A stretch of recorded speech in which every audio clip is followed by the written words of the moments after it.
আসসালামু আলাইকুম।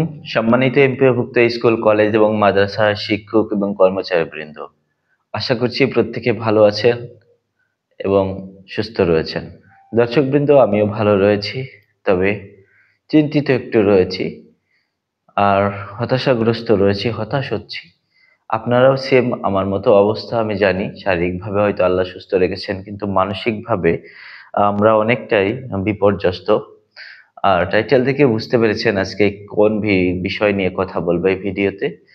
আর কথা বলার বিষয় হলো বাড়ি ভাড়ার যে আন্দোলন চলছে আমাদের এমপিওভুক্ত শিক্ষকদের এবং কর্মচারীদের, যে দাবি আদায়ের আন্দোলন চলছে সে ব্যাপারে কথা হবে। আর আপনারা জানেন যে আমরা যে বাড়ি ভাড়ার জন্য আন্দোলন করছি, 20% বাড়ি ভাড়া, চিকিৎসা ভাতা 1500 টাকা এবং কর্মচারীদের 75% ঈদ বোনাস, এটার জন্য আমরা আন্দোলন করছি। এই আন্দোলনটার জন্য, এই দাবিটা আমাদেরকে পূরণ করার জন্য বেশ বেগ পেতে হচ্ছে, অনেক পরিশ্রম আমাদের নেতাদের। তারপরে আমাদের যারা শিক্ষক মহোদয় রয়েছেন, সাধারণ শিক্ষক, তারাও কিন্তু অনেক কষ্ট করছে। তারপরেও কিন্তু কাঙ্ক্ষিত ফল আমরা লাভ করতে পারিনি এ পর্যন্ত। সরকারের আমাদের প্রতি তেমন সদিচ্ছা নেই, আমাদের প্রতি তেমন সুদৃষ্টি নেই, আমি বলতে পারি। বিশেষ করে পুরো শিক্ষা ব্যবস্থার উপরেই সরকারের কোনো সুদৃষ্টি নেই বলে আমি মনে করি, এবং আমি এটাকে উপরে ঘৃণা প্রকাশ করি। তীব্র নিন্দা এবং ঘৃণা আমি প্রকাশ করছি যে এই সরকারের আমলে প্রায় সব বিষয়ের কমিশন হলেও আমাদের শিক্ষা সংস্কার নামক কোনো কমিশন গঠিত হয়নি, বা শিক্ষা কমিশন গঠিত হয়নি, যেটা অত্যন্ত লজ্জাজনক। ডক্টর মোহাম্মদ ইউনূসও একজন প্রফেসর, একজন শিক্ষকতা পেশায় ছিলেন, তো তিনিও শিক্ষকতা পেশাদেরকে, শিক্ষা বিষয়কে এত গুরুত্ব দিলেন না। আবার যিনি বর্তমানে শিক্ষা উপদেষ্টা রয়েছেন, এই ইনিও ইনিও ছিলেন আসলে ঢাকা বিশ্ববিদ্যালয়ের শিক্ষক। তো ইনিও শিক্ষা বিষয়ে তেমন কিছু নিজে থেকে করছেন বলে মনে হয় না, এত দাবি দেওয়ার পরেও। তো যাই হোক, আমরা মূল বিষয় চলে আসি। আমাদের মূল বিষয় হলো যে কালকেও মনে হচ্ছিল যেন বিকেলের মধ্যেই প্রজ্ঞাপন বা জারি হয়ে যাবে আমাদের দাবি দাওয়া মেনে নিয়ে, কিন্তু দিন শেষে সেটা হলো না।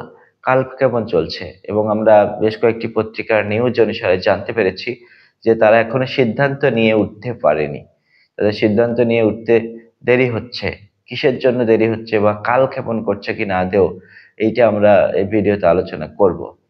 মূলত তাদের যেটা যুক্তি, যে তারা বলতেছে যে আসলে শিক্ষকদের যদি এই মুহূর্তে 20% হারে বাড়ি ভাড়া বাড়ানো হয়, তাহলে প্রায় 3600 কোটি টাকার মতো টাকা লেগে যাবে, এমন একটা হিসেব তারা দেখিয়েছে।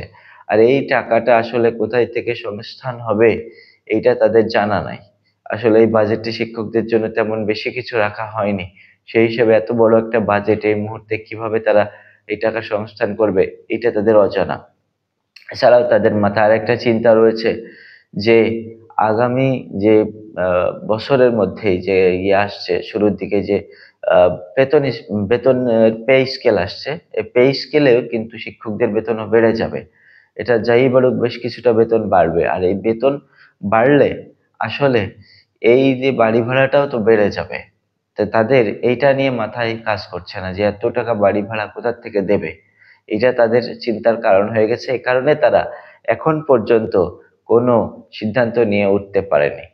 আমি জানি না এটাই আসলে তাদের যৌক্তিক কারণ কিনা, অথবা এটা নিয়ে তারা কোনোভাবে গড়িমসি করছে কিনা, আমি জানি না। সরকার চাইলেই তার অর্থ সংস্থান করতে পারবে এই এই সামান্য কিছু টাকা, কিন্তু এটা না করেও তারা তো বিভিন্ন, যেমন ওই সরকারি চাকরিজীবীদের প্রশিক্ষণ ভাতা বাড়িয়েছে, শিক্ষকদের অনেক প্রকল্প খোলা রাখছে, প্রশিক্ষণের জন্য টাকা বরাদ্দ রাখছে, আবার অবকাঠামো উন্নয়নের জন্য বাড়ি ভাড়া রাখছে। আরে আমি বলি, আপনারা তো নির্বাচিত সরকার না, 5 বছরের জন্য থাকার সরকার না। আপনাদের এত অবকাঠামোগত দিকে কেন এত জোর দিতে হবে? আপনারা শুধু নির্বাচনের জোরে জোর দিবেন এবং দেশের শান্তি শৃঙ্খলাটা বজায় রাখার জন্য জোর দিবেন। আপনাদের তো কেউ মেগা প্রকল্প বাস্তবায়নের জন্য কেউ বলেনি। আপনারা শিক্ষকদের দিকে তাকাবেন, আপনারা মানবিক হয়ে আসবেন, কারণ আপনারা নির্বাচিত সরকার নয়। আপনারা শিক্ষকদের দিকে তাকাবেন, অথচ তা না করে আপনারা বিভিন্ন অজুহাত, ওই নির্বাচিত সরকাররা যা করেছে তার চেয়ে বেশি করছেন আপনারা। আপনাদেরও গবেষণার প্রয়োজন হচ্ছে। এই তো গত সাবেক সরকার, সাবেক শিক্ষামন্ত্রী যারা ছিলেন, তারা শুধু গবেষণা করে গেছেন শিক্ষকদের দাবি দেওয়ার কথা শুনলেই। আর নিজেরা কি করেছেন, ওই যে কানাডা, আমেরিকা, যুক্তরাজ্য সব জায়গায় গিয়ে আপনারা বড় বড় বাসা তৈরি করেছেন। কারো শত শত বাসা রয়েছে, এক একজনের ব্যাংক লুট করেছেন আপনারা, বড় বড় মেগা প্রজেক্ট থেকে লুট করে আপনারা ঠিকই আপনাদের টাকা সংস্থান করতে পেরেছেন। অথচ শিক্ষকদের টাকার জন্য আপনাদের সংস্থান করার চিন্তা করতে হয় যে কোথা থেকে কোথায় আসবে। আমরা কি আমরা কি না খেয়ে থাকবো, নাকি আমরা কি আপনাদের সন্তানদেরকে পড়াই না? আমাদের যদি শিক্ষা ব্যবস্থায় ত্রুটি থাকে আপনারা সংশোধন করুন, শিক্ষকদের যদি ত্রুটি থাকে আপনারা তাদেরকে ন্যায্য বেতন দিয়ে তারপরে তাদেরকে আপনারা সোজা করুন। অনেক সময় শিক্ষক রাজনীতি নিয়ে কথা বলা হয়, শিক্ষকরা রাজনীতি করে, তা আপনি যারা রাজনীতি করে তাদেরকে ধরেন।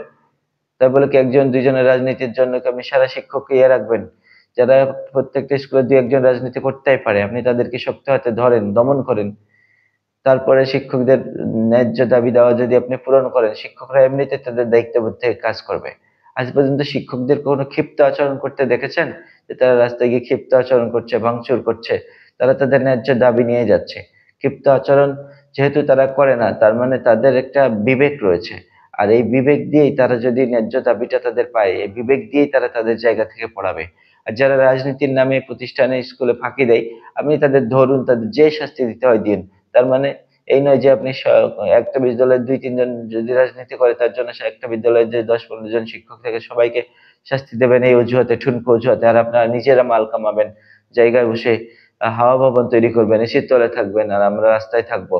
এই দাবিটাও আমরা মানতে চাই না, কোনো কালক্ষেপণ আমরা চাই না। আমাদেরকে বাড়ি ভাড়া দিতে হবে, দিতে হবে এবং দিতে হবে, এবং 1% কম নয়। চিকিৎসা ভাতা দিতে হবে 1500 টাকা, বাড়ি ভাড়া দিতে হবে আমাদেরকে 20%, এবং আমাদের যে কর্মচারী বিন্দু ভাই বোনেরা আছেন তাদেরকে দিতে হবে 75% ঈদ বোনাস।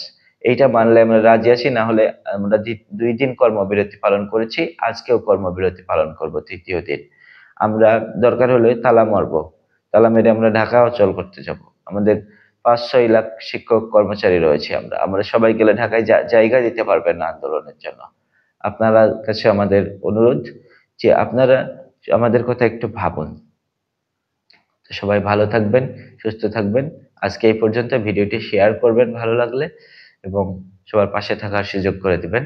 আসসালামু আলাইকুম ওয়া রাহমাতুল্লাহি ওয়া বারাকাতুহু।